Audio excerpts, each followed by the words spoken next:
ಇಂದೇ ಡೌನ್ಲೋಡ್ ಮಾಡಿ ಮತ್ತು ನಿಮ್ಮ ನೆಚ್ಚಿನ ಶೋಗಳನ್ನ ಆನಂದಿಸಿ. ಆದ್ರೆ ತಾಯಿ ಪ್ರೀತಿ, ತಾಯಿ ಮಮತೆ ಅದನ್ನೆಲ್ಲ ಮರ್ಸತ್ತೆ ಅನ್ನೋದು ನನಗೆ ಗೊತ್ತಿದೆ. ಹಾಗನ್ಬೇಡಿ ಅಮ್ಮವ್ರೆ, ನಿಮ್ಮ ಪರಿಸ್ಥಿತಿಯಲ್ಲಿ ಯಾರೇ ಇದ್ದಿದ್ರು ಹಾಗೇ ಮಾಡ್ತಿದ್ರು. ಸಾಕ್ಷಾತ್ ಸೀತಾ ಮಾತೇನೆ ಮಕ್ಕಳನ್ನ ತಂದೆ ಹತ್ತ ಬಿಟ್ಟು ಭೂಮಿ ತಾಯಿ ಮಡಿಲಿ ಸೇರ್ಕೊಂಡ್ಲು. ಎಲ್ಲ ವಿಧಿಯಾಟ. ಈಗಲಾದ್ರೂ ನಿಮ್ಮ ಮಗಳನ್ನ ನೋಡ್ತೀನಿ ಅಂದ್ರಲ್ಲ, ಅಷ್ಟು ಸಾಕು. ನಾನು ಮಾತಾಡೋದಕ್ಕಿಂತ ಹೆಚ್ಚಾಗಿ ನನ್ನ ಮಗಳು ನನ್ನ ಜೊತೆ ಮಾತಾಡಬೇಕು ಅಂತ ಹಾತೊರಿತಾ ಇರ್ತಾಳೆ. ಅವಳಿಗೆ ನನ್ನ ಹತ್ರ ಏನೇನೆಲ್ಲ ಹೇಳ್ಕೊಳ್ಬೇಕು ಅಂತ ಇರುತ್ತೋ ಏನೋ. ಇಷ್ಟೆಲ್ಲ ನಡೀತಾ ಇರೋವಾಗ ನಾನು ನನ್ನ ಕಂದನ ಜೊತೆ ಮಾತಾಡದೇ ಇದ್ರೆ ಹೇಗೆ? ಹಾಗಾದ್ರೆ ಈ ವಿಷಯ ನಾನು ಶ್ರಾವಣಿ ಮೇಡಮ್ ಹತ್ರ ಹೇಳ್ಬಿಡ್ಲಾ? ಅಯ್ಯೋ ಸುಬ್ಬು, ಬೇಡ. ಶ್ರಾವಣಿಗೆ ನಾನಿಲ್ಲಿರೋ ವಿಷಯ ಗೊತ್ತಾಗೋದು ಬೇಡ.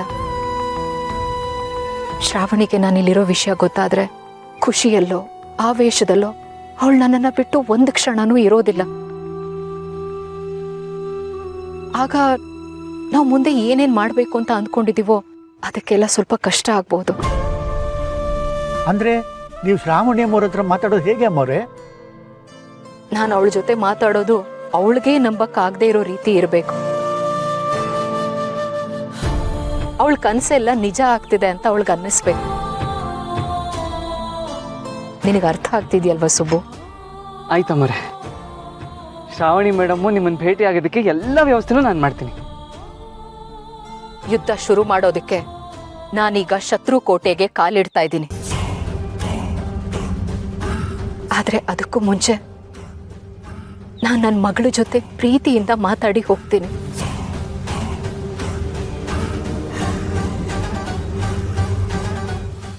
ರಾಜ್ಯದ ವಿದ್ಯಾಮಂತ್ರಿಗಳು ಲಂಚದ ಹಗರಣದಲ್ಲಿ ಸಿಲುಕಿದ್ದಾರೆ.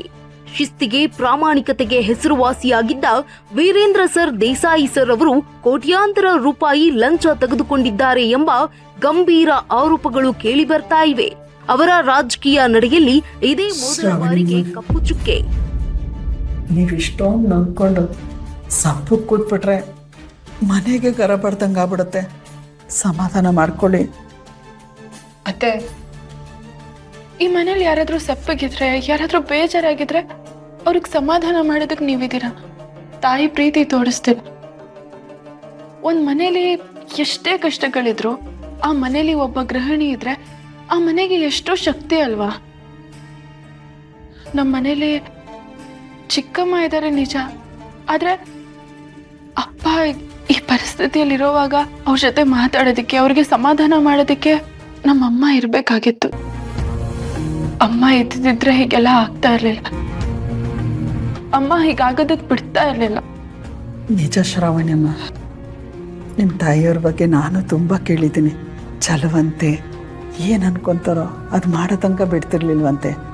ಎಂಥ ಕಷ್ಟ ಬಂದರೂ ಎದುರಿಸಿ ನಿಲ್ತಿದ್ರಂತೆ. ನಿಮ್ಮ ತಂದೆಯವರು ಈ ಪರಿಸ್ಥಿತಿಲಿರುವಾಗ ನಿಮ್ಮ ತಾಯಿ ಜೊತೆಗಿದ್ದಿದ್ರೆ ಚೆನ್ನಾಗಿರ್ತಿತ್ತು. ಪ್ರಪಂಚ ಎಲ್ಲ ಅಪ್ಪನ ಬಗ್ಗೆ ಏನೇ ಮಾತಾಡ್ತಿರ್ಬೋದು, ಆದ್ರೆ ಅಪ್ಪ ಏನು ಅಂತ ನನಗೆ ಗೊತ್ತಲ್ವಾ? ಮತ್ತೆ ಯಾಕೆ ಬೇಜಾರು ಮಾಡ್ಕೋತೀರಾ? ಸಮಾಧಾನ ಮಾಡ್ಕೊಳ್ಳಿ. ಹೇಗ್ ಸಮಾಧಾನ ಮಾಡ್ಕೊಳ್ಳೋದತ್ತೆ? ಒಂದೊಂದ್ ದಿನ ಒಂದೊಂದ್ ವಿಡಿಯೋ ಬರ್ತಾ ಇದೆ, ಇದನ್ನೆಲ್ಲ ನಂಬಕ್ಕೆ ಆಗ್ತಿಲ್ಲ. ಇಲ್ಲಿ ನೋಡಿ, ಈ ವಿಡಿಯೋಲಿ ಅಪ್ಪನೇ ಒಪ್ಕೊಳ್ಳೋ ಹಾಗಿದೆ. ಹೌದ್ರಿ, ನಾನೇ 30 ಕೋಟಿ ತಿಂದಿದ್ದು. ಏನ್ರಿ ಇವಾಗ? ಏನಿವಾಗ?